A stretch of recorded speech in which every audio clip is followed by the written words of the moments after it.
Assalamualaikum warahmatullahi wabarakatuh. Halo, jumpa lagi dengan Bu Meli di channel Meli Artika. Kali ini Bu Meli akan membahas teks non-fiksi mata pelajaran bahasa Indonesia untuk kelas 6 SD. Yuk kita belajar bersama-sama. Sebelumnya jangan lupa kita berdoa dahulu ya. Tahukah kamu apa yang dimaksud dengan teks non-fiksi? Ada yang tahu tidak? Apa sih teks non-fiksi itu? Ayo kita simak bersama-sama penjelasan teks non-fiksi berikut ini. Teks non-fiksi adalah teks yang dibuat berdasarkan fakta atau kejadian yang benar-benar terjadi dalam kehidupan nyata. Teks non-fiksi juga bisa diartikan karya tulis yang sifatnya berdasarkan fakta dan kenyataan serta ada kebenaran di dalamnya yang ditulis berdasarkan kajian keilmuan dan atau pengalaman serta bersifat informatif.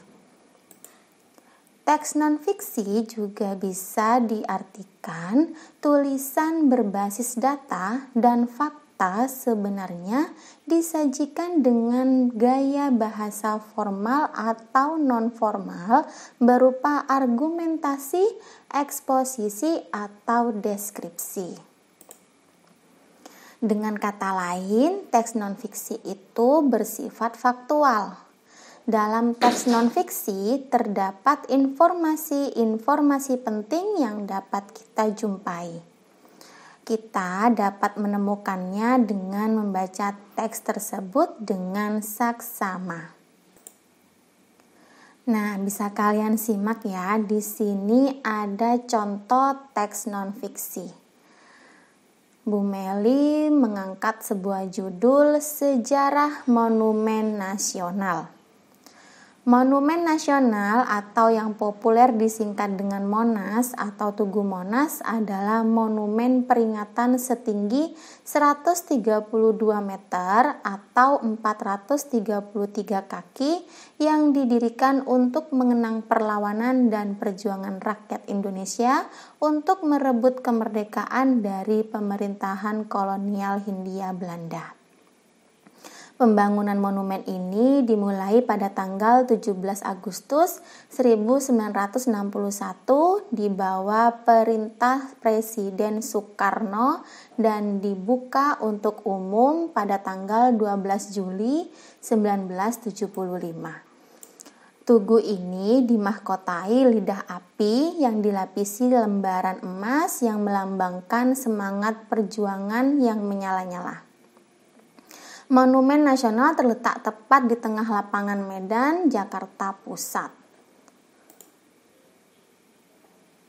Di bagian dasar monumen pada kedalaman 3 meter di bawah permukaan tanah terdapat Museum Sejarah Nasional Indonesia, ruang besar Museum Sejarah Perjuangan Nasional dengan ukuran luas 80 x 80 meter.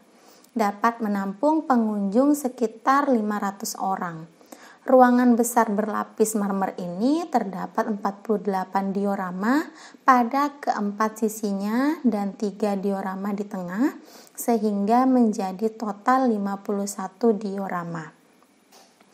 Diorama ini menampilkan sejarah Indonesia sejak masa prasejarah hingga masa Orde Baru.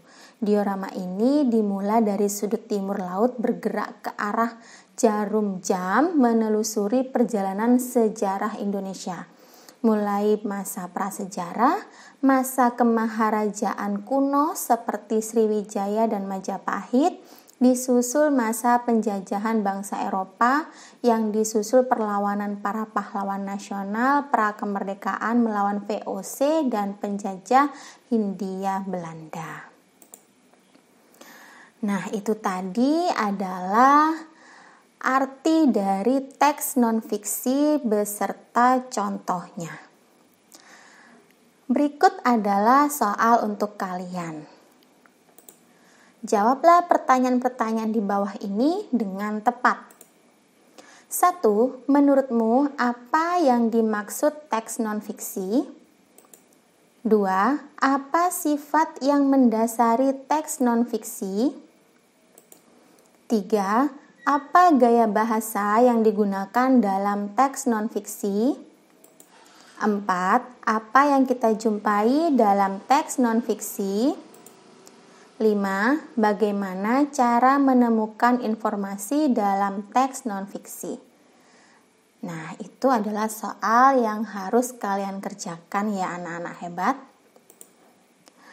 Oke, terima kasih. Selamat mengerjakan dan sampai jumpa di video pembelajaran selanjutnya. Jangan lupa like dan komen serta subscribe channel Bu Meli ya. Wassalamualaikum warahmatullahi wabarakatuh.